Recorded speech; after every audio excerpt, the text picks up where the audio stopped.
Hi all, ಇದು ಗುರುವಾರದ blog ಅಂದರೆ ಇವತ್ತಿನ ಬ್ಲಾಗ್. ಇವತ್ತಿನ ತಿಂಡಿಗೆ ನಾನು ಟೊಮೆಟೊ ಬಾತ್ ಮಾಡಿದ್ದೆ, ಜೊತೆಗೆ ಒಂದು ಸ್ವಲ್ಪ ಚಪಾತಿ ಮಾಡಿದ್ದೆ ಸಮನ್ವಿ ಬಾಕ್ಸ್ಗೆ ಅಂತ ಹೇಳ್ಬಿಟ್ಟು. ಮತ್ತು ಹಬ್ಬಕ್ಕೆ ತಂದಿದ್ದು ಫ್ರೂಟ್ಸ್ ಎಲ್ಲ ಹಾಗೇ ಇತ್ತು.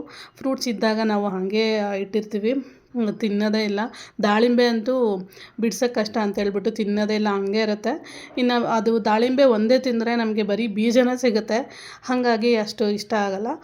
ಒಂದು ಸ್ವಲ್ಪ ಕೋಸಂಬರಿ ಥರ ಮಾಡಿ ತಿಂದರೆ ಚೆನ್ನಾಗಿರುತ್ತೆ ಅಂತ ಹೇಳ್ಬಿಟ್ಟು ಕೋಸಂಬರಿ ಮಾಡಿದೆ, ಹೆಸ್ರು ಕಾಳು ಉಪಯೋಗಿಸಿ. ಈಗಂತೂ ಇರೋದು ಇಬ್ಬರು ಮೂವರಾದ್ರೂ ಎರಡೆರಡು ತಿಂಡಿ ಮಾಡಬೇಕಾಗತ್ತೆ. ನಾವು ಸ್ಕೂಲ್ಗೆ ಹೋಗೋ ಟೈಮಲ್ಲಿ ನಾವು ಸ್ಕೂಲ್ಗೆ ಹೋಗ್ತಾ ಇದ್ದಾಗ ನಾವು ಜಾಯಿಂಟ್ ಫ್ಯಾಮಿಲಿಲಿ ಇದ್ದಿದ್ದು, ತಿಂಡಿನೂ ಮಾಡ್ತಿರ್ಲಿಲ್ಲ, ಏನೂ ಇಲ್ಲ. ಒಂದೇ ಸತಿ ಮುದ್ದೆ ಸಾರು ಮಾಡಿಬಿಡ್ತಿದ್ರು, ಅದೂ ಸಹ ಮಾಡೋಕ್ಕಾಗ್ತಿರ್ಲಿಲ್ಲ. ಸ್ಕೂಲ್ಗೆ ಹೋಗೋದು 10:15 ಆವಾಗ ಸರಿಯಾಗಿ ತಿಂಡಿ ಕೂಡ ಮಾಡ್ಕೊಂಡು ಹೋಗ್ತಿರ್ಲಿಲ್ಲ. ಈಗ 7 ಗಂಟೆ ಅಷ್ಟೊತ್ತಿಗೆ ತಿಂಡಿ ಎಲ್ಲ ರೆಡಿ ಆಗಿಬಿಡ್ಬೇಕು, ಏನೂ ಮಾಡೋಕ್ಕಾಗಲ್ಲ. ಕಾಲಕ್ಕೆ ತಕ್ಕನಂಗೆ ನಾವು